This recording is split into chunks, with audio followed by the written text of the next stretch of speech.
40 Rules of Love by Elif Shafak. इस novel में मुसन्निफ़ा ने एला नामी ख़ातून की कहानी बताई है। एला, जिसकी ज़िंदगी में बज़ाहिर हर आसाइश मौजूद है, लेकिन वो अपनी शादीशुदा ज़िंदगी से नाखुश है। उसका शौहर अनफेथफुल और उसके बच्चे अपने ही मसाइल में मशगूल। इस सब के दौरान एला फ़ैसला करती है to work at a literary agency.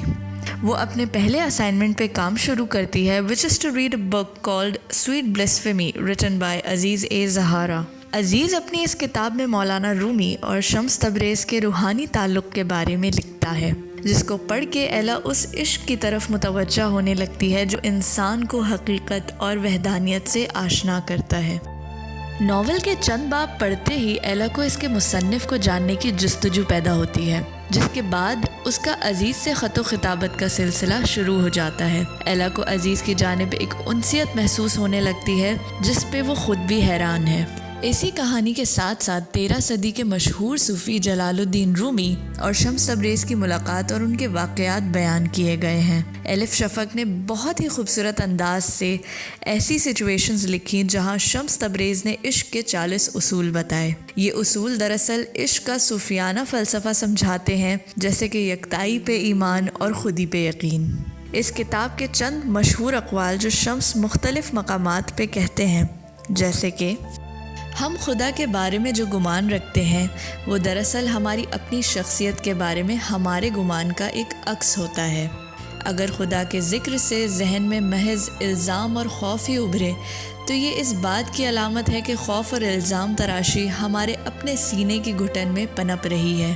और अगर खुदा हमें मोहब्बत और शफ़क़त से झलकता हुआ दिखाई दे तो यकीनन हम भी मोहब्बत और शफ़क़त से छलक रहे हैं।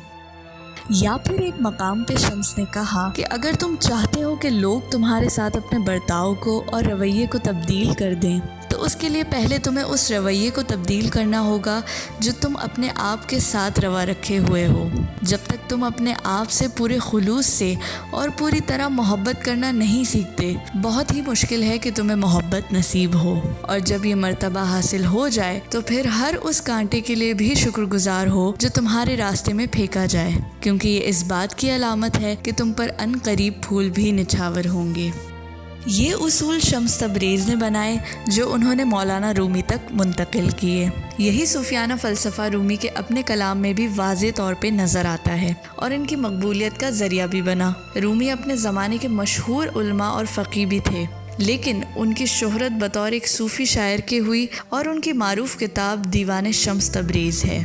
शम्स का दुनिया के बारे में मुनफरिद नज़रिया, उनका अंदाज़ और रूमी की उनसे उनसियत रूमी के बेटे अलाउद्दीन से बर्दाश्त ना हो पाई। रूमी एक मशहूर और काबिल एहतराम आलिम थे और शम्स के आने से उनका तर्ज ज़िंदगी बदलने लगा, जिसकी वजह से वही लोग जिनकी ज़ुबान उनकी तारीफ़ करते थकती नहीं थी, अब उन पे तरह तरह के इतराज़ात करने लगे थे। इस सब से अलाउद्दीन को बहुत शर्मिंदगी महसूस होने लगी और उसने शम्स को कत्ल करने का मंसूबा बना लिया। शम्स को कत्ल कर दिया गया और कुछ वक्त बाद रूमी को उनकी लाश एक कुएं में मिली। दूसरी जानिब एला ने अपने शौहर को बताया कि वो अजीज़ से मिलने जा रही है और कुछ ही देर में बॉस्टन के लिए रवाना हो जाती है। जब एला अजीज़ को कहती है कि वो उसके साथ हॉलैंड जाना चाहती है तो तब अजीज़ अपनी बीमारी का जिक्र करता है कि उसे कैंसर है और डॉक्टर्स के मुताबिक उसके पास ज़िंदा रहने के लिए अब सिर्फ 16 महीने बचे हैं। अजीज़ और एला कोनिया पहुंचते हैं और अजीज़ की तबीयत बिगड़ जाती है और कुछ ही दिनों में इंतकाल कर जाता है। इस सब के बाद एला अपनी ज़िंदगी की नई शुरुआत हॉलैंड में करती है और अजीज़ की तरह हर लम्हे को भरपूर अंदाज से जीने का तहिया कर लेती है। एलिफ शफ़क़ ने अपनी इस किताब में सूफ़ीज़म के मुख्तलिफ रुख दिखाए, कभी शम्स के अक़वाल में या फिर दूसरे किरदारों के ज़रिए। नावल का मेन फोकस सूफ़ीज़म पे है, जो कि ना सिर्फ इसके किरदारों को बल्कि पढ़ने वालों को भी इश्क़ हक़ीक़ी से आशनाई बख्शता है और ख़ुदी को तलाशने पर मामूर करता है। उम्मीद है आपको ये किताब और वीडियो पसंद आई होगी। Thank you for watching, and before leaving, please don't forget to click on the subscribe button.